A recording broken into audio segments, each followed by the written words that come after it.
안녕하세요. 차원이 다른 부동산 콘텐츠 대왕부동산TV의 제동식입니다. 이번 영상의 주제는 지난 6월에 발표한 새 정부 경제정책 방향과 임대차 시장 안정 방안의 후속 조치로 이 종부세법 시행령, 소득세법 시행령 등의 일부 개정령안이 이 국무회의에서 7월 26일 의결되었고 8월 2일 공포 시행될 예정입니다. 이 종부세에서 공정시장가액 비율과 양도세에서 상생임대인 제도가 이 핵심 내용인데요. 이번 영상도 끝까지 잘 시청하셔서 많은 도움 되시길 바랍니다. 그럼 지금 바로 시작하겠습니다. 시작하기 전에 구독과 좋아요, 알림 설정 꾹 눌러주세요. 국무회의 의결 내용 중에 이 종부세법 시행령과 소득세법 시행령에 의결된 주요 내용은 4가지입니다. 이 첫 번째는 이 주택분 종부세 공정시장가액 비율을 인하했고, 두 번째는 건축허가 미분양주택 종부세 부담을 완화하고, 세 번째는 민간건설임대 종부세 합산배제 혜택을 확대하고, 네 번째는 상생임대인에 대한 양도소득세 특례를 확대 개편하였습니다. 이 각각에 대해서 자세히 살펴보겠습니다. 먼저 종부세 공정시장가액 비율 인하입니다. 이 2022년 올해 이 공시가격 상승률이 이 전국 평균 17.2%로 폭등하였습니다.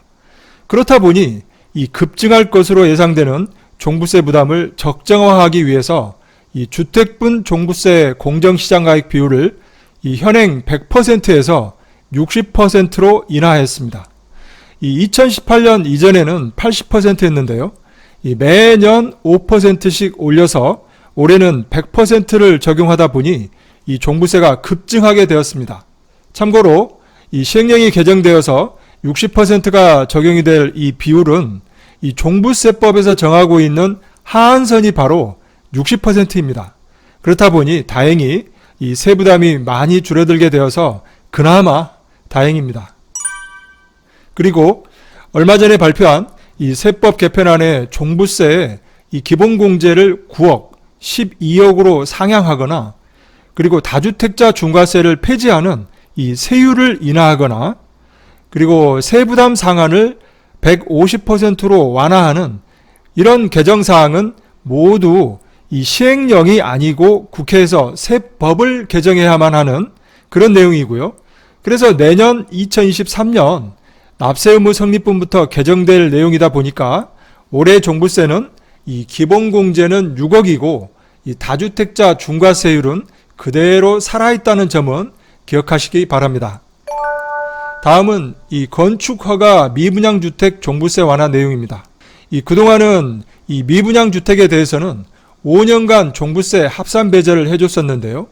이때 이 사업계획 승인 대상은 거주 여부를 불문했고, 이 건축허가 대상, 그러니까 30세대 미만의 이 건축허가 대상은 1년 이상 거주한 주택에 대해서만 합산배제 대상에서 제외해줬습니다.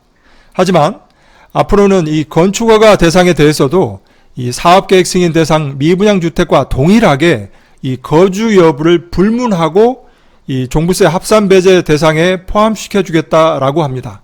올해 종부세 고지분부터 적용이 됩니다. 다음은 민간건설임대 종부세 혜택이 확대됩니다. 이 그동안은 이 공시가격 9억 원 이하에 대해서는 이 민간건설 임대주택의 경우 작년 2월 17일 이후 임대 등록분부터는 종부세 합산배제에 적용이 됐었는데요. 이 앞으로는 올해 종부세 고지분부터는 이 작년 2월 17일 이전에 임대 등록한 민간건설 임대주택에 대해서도 이 완화된 요건을 적용해 주겠다고 합니다. 이 완화된 요건은 공시가격 9억 원 이하입니다. 다음은 이 상생임대주택에 대한 이 양도세 특례를 확대한 내용입니다. 많은 분들이 한 번쯤은 들어보셨을 내용인데요. 그래도 다시 한번 소개해 드리겠습니다. 이번에 양도세 특례 확대가 된 내용은 이 상생임대주택 인정 요건이 확대되었고, 그리고 상생임대인에 대한 이 혜택이 확대되었고, 이 적용 기한이 연장되었습니다.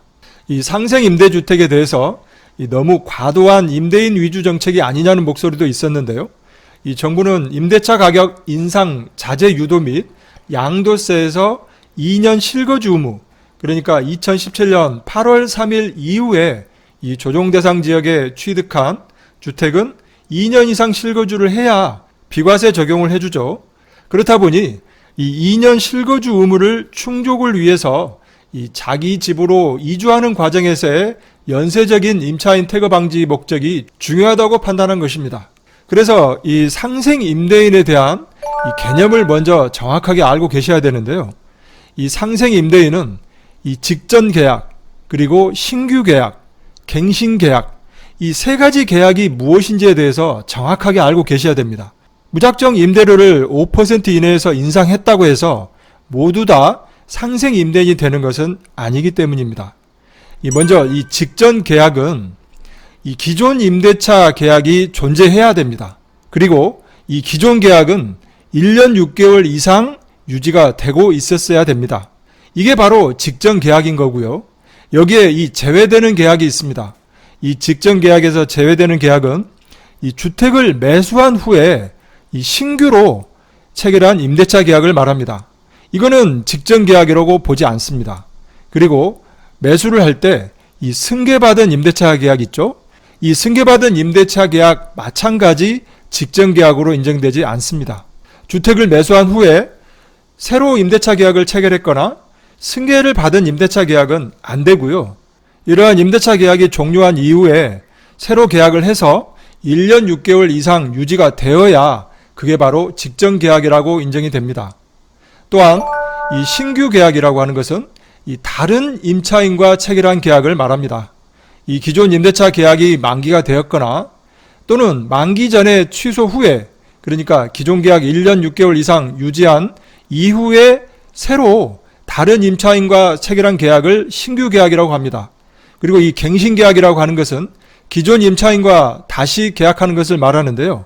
이 계약갱신 청구권을 사용하지 않은 상태에서 새로 갱신 계약을 하거나 또는 계약갱신 청구권을 사용해서 계약을 하거나 또는 계약갱신 청구권을 이미 사용을 한 이후에 이 묵시적 갱신을 한 것까지도 모두 다 이 갱신 계약으로 인정이 됩니다. 그래서 이 직전 계약, 신규 계약, 갱신 계약 이 모두가 다 맞는 상태에서 임대료를 5% 이내 인상을 하게 되면 상생 임대인으로 인정이 됩니다. 그리고 이 상생 임대주택의 인정 요건이 그동안은 1세대 1주택자나 공시가격 9억 원 이하의 주택에만 적용을 해줬었는데요. 이 모든 게 다 폐지가 되었고 이 임대 개시 시점에 이 다주택자이거나 그리고 향후 1주택자 전환 계획이 있는 임대인에게도 혜택이 적용이 됩니다. 한마디로 이 상생 임대주택 인정 요건이 특별히 없다라고 생각하시면 되겠습니다. 그리고 이 혜택은 이 비과세 요건에 이 조정대상 지역에서는 1세대 1주택 양도세 비과세를 받으려면 2년 거주 요건이 있죠. 이 상생 임대주택으로 인정이 돼서 상생 임대인이 되면 2년 거주 요건을 면제시켜 주겠다 이 말이고요. 장기보유 특별공제 마찬가지 이 2년 거주를 해야만 4% 최대 80%의 이 장기보유 특별공제를 받을 수 있는데요. 여기에서 이 2년 거주 요건을 면제해 주겠다라고 하는 것입니다. 그리고 적용기한은 2024년 12월 31일까지 이 계약분에 한해서 이 상생 임대인으로 적용이 됩니다. 이 상생 임대인에 대한 이 제 개인적인 의견은 이 다주택자들이 그동안도 집을 안 팔고 있었는데요.